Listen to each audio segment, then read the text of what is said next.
Army chief general Qamar Javed Bajwa का कहना है कि मुद्दत पूरी होने पर रिटायर्ड हो जाऊंगा। हमारे साथ मौजूद हैं ब्यूरो चीफ इस्लामाबाद सलमान अली अवान। मजीद उन्हीं से जानते हैं। सलमान, बताइएगा, काफ़ी चहमगोइयाँ थी लेकिन अब वाज़े तौर पर कह दिया गया है आर्मी चीफ की जानिब से, जनरल कमर जावेद बाजवा की जानिब से, कि मुद्दत पूरी होने पर वो रिटायर्ड हो जाएंगे। सलमान, आपको आवाज़ आ रही है? जी बिल्कुल। Chief of army staff general Qamar Javed Bajwa America का सरकारी दौरा कर रहे हैं और इससे पहले भी अगर हम याद करें तो चंद माह पहले भी DGISPR की जानिब से बड़े दो टोक अंदाज के अंदर वाजे किया गया था कि चीफ ऑफ आर्मी स्टाफ मजीद कोई एक्सटेंशन नहीं लेंगे। और वाशिंगटन से जो हमें इत्तला मिली है ज़राए के मुताबिक, पाकिस्तानी सफारत खाने में एक लंच के मौके पर गैर रस्मी गुफ्तगू करते हुए, इस लंच में पाकिस्तानी डिप्लोमेट्स जो हैं वो मौजूद थे, पाकिस्तानी सफारत खाने का अमला मौजूद था, उनके साथ गुफ्तगू करते हुए चीफ ऑफ आर्मी स्टाफ ने दो टोक अंदाज के अंदर ये बात वाज़ेह कर दी है कि अपनी दूसरी 3 साल मुद्दत पूरी होने पर, मुकम्मल होने के ऊपर रिटायरमेंट ले लेंगे और घर चले जाएंगे, जिसका वादा, इसकी यकीन दहानी जो है वो पहले भी करवा चुके हैं। इसके अलावा आर्मी चीफ की जानिब से कौम को अश्योर किया गया है कि पाकिस्तान की मुसल्लह अफवाज जो हैं खुद को सियासत से दूर कर चुकी हैं और वो मुस्तकबिल में भी ऐसा ही करेंगी और ऐसा ही करना चाहती हैं। तो ये दो बड़ी यकीन दहानियाँ हम कह सकते हैं, ये दो बड़े इंपॉर्टेंट पॉइंट्स जो हैं आर्मी चीफ की गुफ्तगू से सामने आए हैं। और उनकी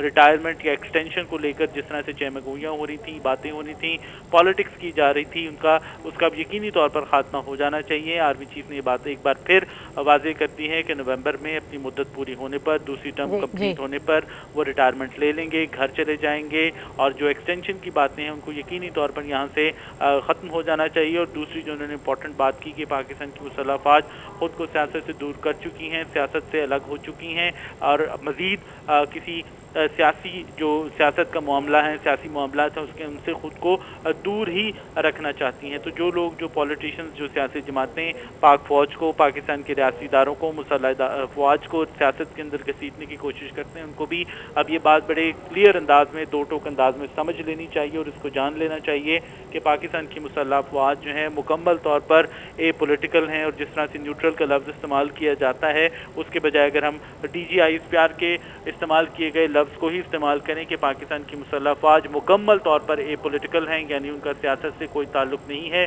उन्हें सियासत में ना घसीटा जाए तो ज़्यादा बेहतर होगा। तो ये दोनों चीज़ें जो है इनके ऊपर क्लैरिफिकेशन जो है वो हो गई है, बात वाज़ेह हो गई है कि आर्मी चीफ जो है जनरल कमर जावेद बाजवा नवंबर में अपनी मुद्दत पूरी होने पर मज़ीद एक्सटेंशन नहीं लेंगे, उन्होंने ये बात वाज़ेह कर दी है। और दूसरी चीज़ ये कि पाकिस्तान की मुसल्लह अफवाज किसी तौर पर भी अब सियासत के अंदर खुद को मुलव्वस नहीं करना चाहती। जी ठीक है। सलमान अलीवान हमारे साथ ही मौजूद रहेगा। सीनियर तज्ज़ियाकार एहतशामुल हक साहब ने हमें ज्वाइन किया है। Sir, army chief general Qamar Javed Bajwa की जानिब से क्लियर कट मैसेजेस आ गए हैं कि वो अपनी रिटायरमेंट भी लेंगे और वो ये भी बता रहे हैं कि हम अपना काम कर रहे हैं एज अ फौज, एज अ आर्मी, और हम सियासत से दूर हैं और हमेशा ही रहेंगे। क्या कहेंगे आप? देखिए, आज इस लिहाज से बड़ा अहम दिन है। पाकिस्तान की पूरी सियासत का महवर जो है ना, आर्मी चीफ की तैनाती, नए आर्मी चीफ की तैनाती, और जो कहा जा रहा था कि जी जनरल बाजवा साहब को शायद एक्सटेंशन मिल सकती है, जिसका इजहार इमरान खान साहब ने भी किया था कि जी इलेक्शन थोड़ा सा लेट हो सकते हैं और फिर तैनाती भी लेट की जा सकती है। लेकिन आज बड़ा भरपूर तौर पर, वाज़ेह तौर पर इस बात का सामने आ जाना, मेरा ख्याल है सियासी महाज पे ये जो बादल छाए हुए हैं छड़ेंगे। और दूसरी बात यह है कि मुझे अच्छी तरह पता है कि पिछले हफ्ते जो कोर्ट कमांडर कॉन्फ्रेंस हुई थी, वहाँ पे भी मेरी तला ये है कि जनरल बाजवा ने अपने जितने लोग थे उनको कह दिया था कि भी मैं 2 महीने रह गया मेरे रिटायरमेंट में, आप चीज़ें संभालें, जो नया आदमी आएगा वो देखेगा।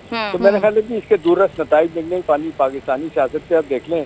अब सारी बातें हो रही हैं कि नया चीफ कौन होगा। तो लंदन में नवाशी साहब के बारे में कहा जा रहा है कि 6 आर्मी चीफ उन्होंने लगाए हैं, 7वां वही लगाएंगे, यानी उनके भाई साहब प्राइम मिनिस्टर में लगाएंगे। दूसरा इमरान साहब की सियासत इस वक्त ये है कि किसी तरीके से अपनी मर्जी का आदमी आ जाए, छठा आदमी। अब मुझे कहने की जरूरत नहीं है इसमें छुपाने की। फैज हमीद जो 5वें नंबर पे हैं, वो चाहते हैं वो आ जाए। अब देखना ये कि सारे इस मामले पे इंस्टीट्यूशनल अरेंजमेंट क्या होगा। सियासी जमातें अब अपनी, जिसको कहना चाहिए सियासी तौर पे, क्या नए चीजें सामने लेके आएंगे। लेकिन बड़े वाज़ेह तौर पे उनका ये आ जाना, कह सकते हैं ना कि जिन जिन हलकों में बेचैनी थी वो इस स्टेटमेंट से बेचैनी किसी हद तक खत्म हो गई होगी। यानी तो मेरा ख्याल है थोड़ा सा लफ्ज है, कई हलकों में तो आपने देखे लोगों ने इसको बनाया हुआ था अपना, जिसको कहना चाहिए कि महवर इस अंदाज से वो समझ रहे थे कि फॉल बैक इसी पे करेंगे कि आर्मी चीफ जो है ना वो एक्सटेंशन ले लेंगे और अगला फ्यूचर का जो पॉलिटिकल सिनेरियो बिल्डिंग होगी उस हिसाब से होगी। मेरा ख्याल है अब इस क्लैरिटी के बाद तो अब कम से कम ये बात क्लियर होगी कि फौज के अंदर तो अब कोई ऐसी चीज़ नहीं है। होपफुली देखा जाएगा कि जो सीनियर मोस्ट है उसको लगाया जाए, या वो एक तरीकाकार है कि 4-5 जो सीनियर मोस्ट है उनमें से प्राइम मिनिस्टर किसी का भी जिसको कहते हैं इंतखाब कर सकते हैं। हाँ, इमरान खान साहब के लिए थोड़ी सी मेरा ख्याल है ये शायद उनके लिए मुश्किल होगी, क्योंकि अब तो शहबाज शरीफ साहब, क्योंकि आइन ये कहता है कि प्राइम मिनिस्टर को ये हक है कि वो नया आर्मी चीफ की तैनाती करेंगे। अब इलेक्शन भी नहीं हो रहे, नया आर्मी चीफ की भी तैनाती होनी है, तो मेरा ख्याल है इसलिए आज सियासी तौर पर तो शायद जो इमरान खान साहब चाहते थे, जो अपनी मर्जी का आदमी चाहते थे, वो तो नहीं होगा। लेकिन अच्छी बात है, ये अब ए पोलिटिकल होना चाहिए। पाकिस्तान का अदारा वो है, वो एक अरसे से कह रहे हैं हम न्यूट्रल हैं, हमारा किसी के साथ ताल्लुक नहीं है, तो ज़बरदस्ती हम सियासी लोग अपने मफादात के लिए फौज के किरदार को स्ट्रेच करते हैं, उसका नुकसान भी होता है। अब बेहतरीन तरीका यही है कि सारे चुप करके बैठें, नया आदमी चीफ आए, वो अपना काम करे और जो सियासी लोगों का काम है वो करें। इमरान खान साहब को चाहिए कि इलेक्शन जल्दी करवाने तो सियासी लोगों के साथ बैठ के बात करें। ये कहना कि जी मैं बातचीत के तैयार हूँ, मैं चोरों डाकुओं से नहीं बात करूंगा, तो इसका मतलब है स्टेट ऑफ डिनाइल में हर चीज़ अपनी मर्जी की चाह रहे हैं। दूसरी तरफ आप देख लें, वो लॉन्ग मार्च की तैयारी कर रहे हैं, कल खेती में गए हैं, लोगों से हाथ उठवा के हल्फिया बयान ले रहे हैं कि जी आप मेरे साथ खड़े होंगे। ये डेस्परेशन फ्रस्ट्रेशन उनके पास में बहुत ज्यादा है। और फिर एहतशाम साहब, बड़ा खूबसूरत सा पैगाम समझ लें और लॉजिकल पैगाम भी आर्मी चीफ की जानिब से दिया गया है कि मुल्क की बीमार मीशत को बहाल करना, तमाम तबकात को तरजीह देनी चाहिए उस पर, और मजबूत मीशत के बगैर कौम अपने अहदाफ हासिल नहीं कर सकती। जहाँ कि हमें ज़रूरत है कि हम अपने इकॉनमी को स्टेबल करें और स्टेबिलिटी की तरफ सोचें, वहाँ हम लोग अपने अंदरूनी हमारी ये खाना जंगी समझ लें, क्योंकि मुझे तो ये लगता है कि खाना जंगी है कि एक दूसरे के खींचती तानी में कि मुझे कुर्सी मिल जाए या मुझे इक़्तिदार मिल जाए, उसमें अवाम या मुल्क के बारे में कुछ सोचना जो है ना वो मेरे ख्याल से सेकंड ऑप्शन हो जाता है। देखिए, सारी दुनिया कह रही है कि इकोनॉमिक कंडीशन पाकिस्तान की पिछले कुछ अर्सों में बहुत ख़राब हुई हैं, बहुत वर्ष हुई हैं। पाकिस्तान को अब पुराने कर्जे उतारने के लिए नया कर्जा कहीं से नहीं मिल रहा। IMF के साथ प्रोग्राम में जाने के बावजूद सूरत हाल ठीक नहीं है। अब देखें, $34 बिलियन जो है पाकिस्तान ने मौजूदा माली साल में 30 जून 2023 तक वापस करना है।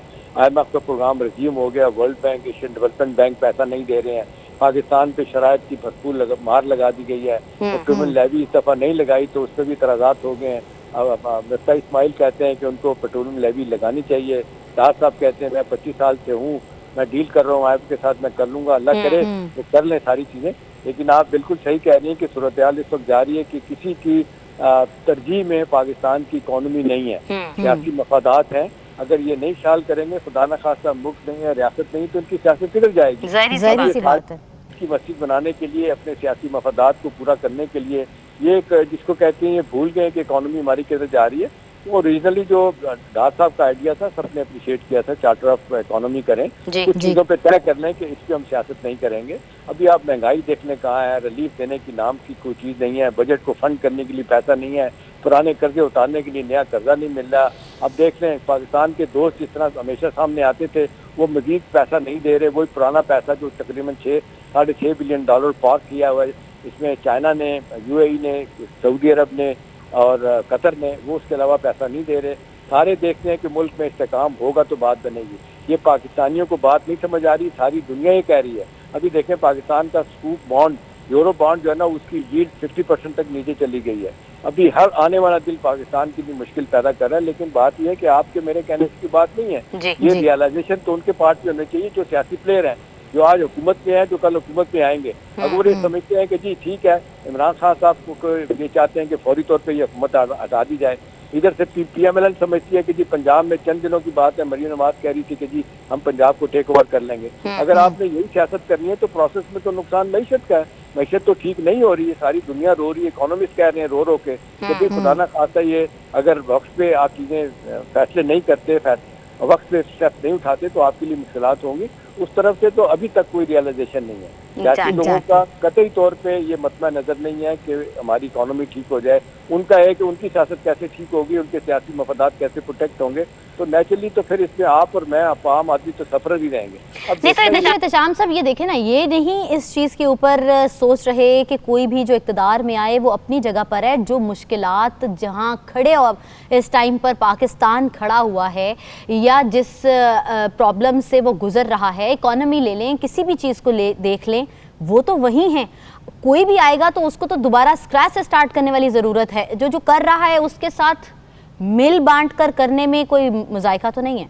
देखें, ये पाकिस्तानी सियासत का अलमिया है कि अभी आप देख लें, इमरान खान साहब ने जिस तरीके से वो किसी हद तक तो सही लोग कहते हैं ना, बारूदी सूखे बिछा के गए थे। उन्होंने IMF का प्रोग्राम डिरेल करवाया, उन्होंने पेट्रोल की प्राइसेस कम की सियासी मफादात के लिए जाते हुए, बिजली की कीमत की अपने मफाद के लिए कम की। नतीजा क्या हुआ?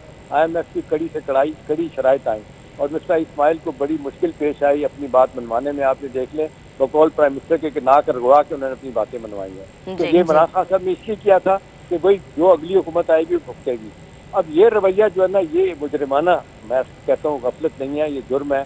क्योंकि आप ये सोच के कि 4 साल 5 साल आपके मुकम्मल हो रहे हैं, आप बेड़ा करके चले जाएं कि कल तो गालियाँ पड़ेंगी नए आने वाले को, लोग और नया आने वाला नहीं संभाल पाएगा। अभी रवैया क्या है?